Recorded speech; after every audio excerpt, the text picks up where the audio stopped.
जय संतोषी माता। प्रिय भक्तों, आस्था लोक में आपका स्वागत है। आज के इस पावन वीडियो में हम सुनेंगे संतोषी माता व्रत उद्यापन की संपूर्ण कथा। पूजा विधि, नियम, सावधानियां, चमत्कार और वो बातें जिनका ध्यान रखना हर भक्त के लिए बहुत जरूरी माना जाता है। यदि आप भी संतोषी माता का व्रत करते हैं या भविष्य में उद्यापन करने वाले हैं तो इस वीडियो को अंत तक जरूर देखें, क्योंकि आज की यह कथा आपके मन में उठने वाले कई सवालों का उत्तर दे सकती है। वीडियो शुरू करने से पहले कमेंट में श्रद्धा से लिखिए जय संतोषी माता और माता रानी का आशीर्वाद प्राप्त कीजिए। और यदि आप भक्ति, व्रत, कथा और धार्मिक वीडियो देखना पसंद करते हैं तो हमारे चैनल आस्था लोक को सब्सक्राइब जरूर करें और वीडियो को लाइक करके माता रानी का जयकारा लगाएं। दोस्तों, कहा जाता है कि जहां संतोष होता है वहीं माता का वास होता है। संतोषी माता अपने भक्तों को केवल धन संपत्ति ही नहीं बल्कि मन का सच्चा सुख और शांति भी प्रदान करती हैं। बहुत समय पहले की बात है, एक छोटे से गांव में सावित्री नाम की एक महिला अपने पति और परिवार के साथ रहती थी। उसका जीवन बहुत कठिनाइयों से भरा हुआ था। घर में हमेशा पैसों की कमी रहती, पति का काम ठीक नहीं चलता और परिवार में आए दिन कलह होती रहती। सावित्री बहुत दुखी रहती थी। वो दिन रात भगवान से प्रार्थना करती कि उसके घर के दुख दूर हो जाएं। एक दिन गांव में एक वृद्ध महिला आई। उनके चेहरे पर अद्भुत तेज था। उसने सावित्री को उदास देखा और पूछा, बेटी, तुम इतनी परेशान क्यों हो? सावित्री की आंखों में आंसू आ गए। उसने अपनी सारी परेशानियां उस वृद्ध महिला को बता दी। तब वो वृद्ध महिला बोली, बेटी, तुम श्रद्धा और विश्वास से संतोषी माता का शुक्रवार व्रत करो, माता अवश्य तुम्हारे दुख दूर करेंगी। ये कहकर वृद्ध महिला वहां से चली गई। लेकिन सावित्री के मन में माता के प्रति गहरी श्रद्धा जाग उठी। अगले शुक्रवार से उसने संतोषी माता का व्रत शुरू कर दिया। वो सुबह स्नान करके साफ वस्त्र पहनती, माता की पूजा करती और गुड़ और चने का भोग लगाती और पूरी श्रद्धा से कथा सुनती। धीरे धीरे उसके जीवन में बदलाव आने लगा। घर में शांति बढ़ने लगी, पति को काम मिलने लगा और आर्थिक स्थिति सुधरने लगी। सावित्री का विश्वास अब और भी मजबूत हो गया। उसने पूरे नियम और श्रद्धा से लगातार 16 शुक्रवार का व्रत किया। दोस्तों, मान्यता है कि संतोषी माता का व्रत सच्चे मन से किया जाए तो माता भक्तों की मनोकामना अवश्य पूर्ण करती हैं। अब सवाल आता है कि उद्यापन कब करना चाहिए। कहा जाता है कि जब 16 शुक्रवार पूरे हो जाएं या भक्त की मनोकामना पूरी हो जाए तब माता का उद्यापन करना चाहिए। उद्यापन का अर्थ होता है व्रत को विधि पूर्वक पूर्ण करना।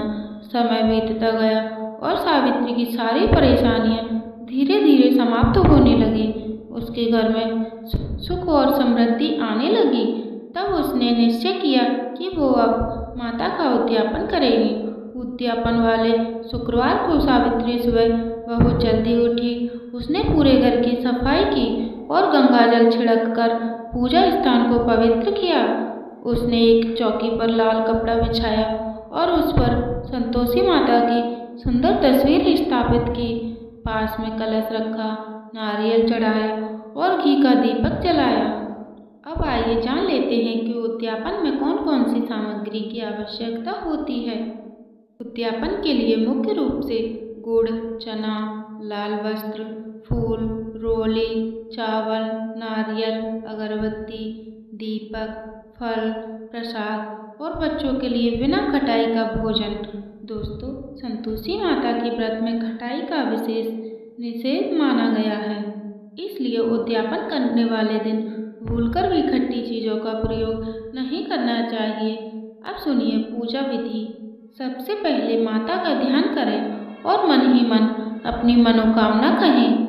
इसके बाद माता को रोली, चावल और फूल अर्पित करें। फिर गुड़ और चने का भोग लगाएं। पूजा के दौरान सावित्री बार बार माता का नाम ले रही थी। जय संतोषी माता, जय संतोषी माता। पूरा घर भक्ति के वातावरण से भर गया। अब समय आया कथा सुनने का। कहा जाता है कि बिना कथा सुने पूजा अधूरी मानी जाती है। इसलिए सावित्री ने पूरे श्रद्धा भाव से माता की कथा सुनी। कथा समाप्त होने के बाद उसने माता की आरती की। फिर सबसे महत्वपूर्ण कार्य शुरू हुआ, बच्चों को भोजन कराना। परंपरा के अनुसार उद्यापन में 8 बच्चों को भोजन कराया जाता है। सावित्री ने बच्चों को प्रेम पूर्वक बैठाया और उन्हें पूड़ी, खीर, चना और मिठाई परोसी। लेकिन तभी एक बच्चा बोला, मुझे खट्टा भी चाहिए। सावित्री को तुरंत माता का नियम याद आया। उसने बहुत प्रेम से बच्चे को समझाया कि आज खटाई नहीं खाई जाती। बच्चा मान गया और प्रसन्न होकर भोजन करने लगा। दोस्तों, कहा जाता है कि संतोषी माता का व्रत श्रद्धा के साथ साथ नियमों का भी व्रत है।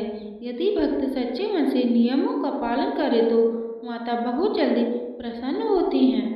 अब जानिए उद्यापन में होने वाली कुछ बड़ी गलतियाँ। पहली गलती, खटाई का प्रयोग करना। दूसरी गलती, बच्चों को क्रोधित करना या उनका अपमान करना। तीसरी गलती, कथा सुने बिना पूजा समाप्त कर देना। चौथी गलती, मन में क्रोध और अशांति रखना, क्योंकि संतोषी माता का अर्थ है संतोष और शांति। दोस्तों, अब मैं आपको एक ऐसी छोटी सी चमत्कारी घटना सुनाती हूँ। एक महिला कई वर्षों से संतान प्राप्ति के लिए परेशान थी। उसने डॉक्टरों से इलाज करवाया, लेकिन कोई लाभ नहीं हुआ। तब किसी ने उसे संतोषी माता का व्रत करने की सलाह दी। उस महिला ने पूरी श्रद्धा से माता का व्रत शुरू किया। कुछ ही महीनों बाद उसके जीवन में खुशियाँ आने लगी और माता की कृपा से उसकी मनोकामना पूर्ण हुई। तभी से वह हर शुक्रवार माता का दीपक जलाती है और दूसरों को भी माता की भक्ति के लिए प्रेरित करती है।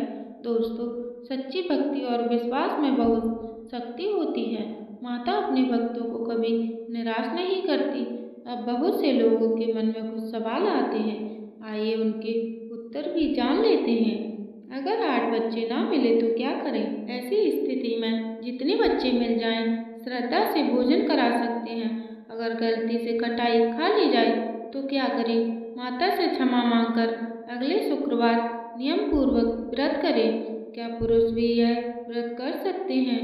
जी हाँ, संतोषी माता का व्रत स्त्री और पुरुष दोनों कर सकते हैं।